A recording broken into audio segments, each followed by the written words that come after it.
નમસ્કાર દર્શક મિત્રો, હું શીતલ મહેતા ન્યૂઝ ઓફ કચ્છમાં આપનું સ્વાગત છે। જોઈએ આજના સમાચાર।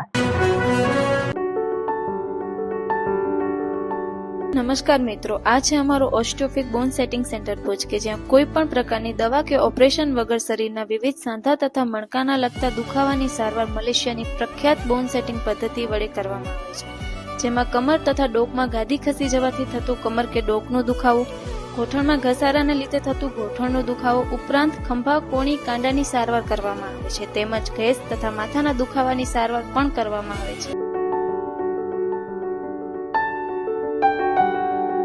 શું ગુજરાતમાં મહિલાઓ સલામત નથી? ગત 24 કલાકમાં મહિલાઓ ઉપર દુષ્કર્મની 4 ઘટના બનતા સનસનાટી।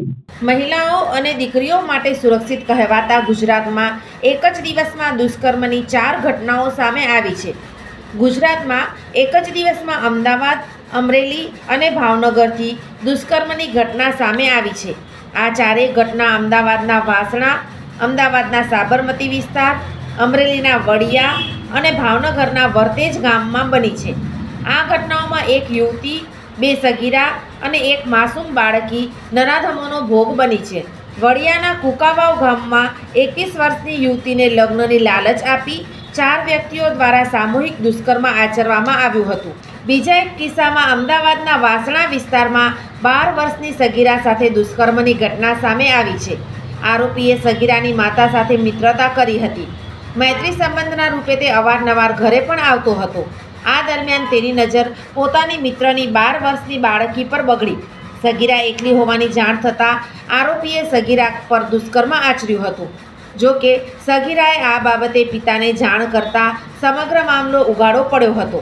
સગીરાના પિતાએ પોલીસ સ્ટેશનમાં ગુનો નોંધાવ્યો છે। પોલીસે આરોપીની તાત્કાલિક ધોરણે ધરપકડ કરી આગળની કાર્યવાહી હાથ ધરી છે। ત્રીજો એક કિસ્સો અમદાવાદના સાબરમતી વિસ્તારમાંથી પણ દુષ્કર્મની ઘટના સામે આવી હતી, જ્યાં પાડોશી યુવકે 14 વર્ષની સગીરા પર દુષ્કર્મ આચર્યું હતું। આરોપીએ સગીરાને રસોઈના બહાને ઘરે બોલાવી તેના પર દુષ્કર્મ ગુજાર્યું હતું। આરોપી એટલેથી ન અટકતા સગીરાની બદનામી કરી તેની બહેનને પણ મારી નાખવાની ધમકી આપી હતી। સમગ્ર મામલે પરિવારે પોલીસ સ્ટેશનમાં ફરિયાદ નોંધાવી છે। પોલીસે દુષ્કર્મનો ગુનો નોંધી આરોપીની ધરપકડ કરી લીધી છે। પોલીસે સમગ્ર મામલે વધુ તપાસ શરૂ કરી છે। ભાવનગરના વરતેજ વિસ્તારમાં બાળકી પર દુષ્કર્મની ઘટના। ચોથા કેસમાં ભાવનગરના વરતેજ વિસ્તારમાં બાળકી પર દુષ્કર્મની ઘટના સામે આવી છે। પાડોશમાં રહેતા 21 વર્ષીય યુવકે 4 થી 5 વર્ષની બાળકીને ચોકલેટની લાલચ આપી બોલાવી તેના પર દુષ્કર્મ આચર્યું હતું। દુષ્કર્મ બાદ બાળકીની સ્થિતિ નાજુક હોવાથી તેને હોસ્પિટલમાં સારવાર માટે ખસેડવામાં આવી છે। પોલીસે સમગ્ર મામલે પાડોશી યુવક સામે પોક્સો હેઠળ ગુનો નોંધી તેની શોધખોળ શરૂ કરી છે। મહત્વનું છે કે તાજેતરમાં અમદાવાદ પોલીસે નિર્ભયા પ્રોજેક્ટ અંતર્ગત ટાસ્ક ફોર્સ બનાવી છે, જેની રચનાના 2 દિવસમાં જ અમદાવાદ શહેરમાં દુષ્કર્મની 2 ઘટના બની છે। શહેરમાં ગુનાખોરી અટકાવવા બનાવાયેલી ટાસ્ક ફોર્સમાં 13 અધિકારીઓનો સમાવેશ કરાયો છે। આ ટાસ્ક ફોર્સ ટેકનોલોજીનો ઉપયોગ કરી ગુનાખોરી અટકાવશે। તેના માટે એક એપ્લિકેશન પણ બનાવાઈ છે, જેમાં દરેક ગુનેગારોનો રેકોર્ડ રાખવામાં આવ્યો છે। આ તમામ વ્યવસ્થા છતાં અમદાવાદમાં ગુનેગારોને પોલીસનો કોઈ ડર ન રહ્યો હોય તેવું ચિત્ર ઉપસી રહ્યું છે। સોફ Kutch power by Opal electronics, LG best shop, Vijaynagar road Bhuj, Rambagh road Adipur.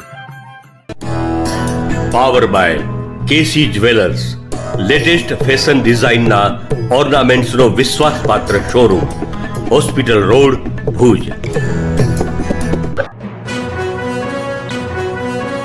દર્શક મિત્રો, આજે તારીખ 28 નવેમ્બર 2024। આ હતા આજના સમાચાર। આવતીકાલે ફરી મળીશું, ત્યાં સુધી મને રજા આપશો। નમસ્કાર।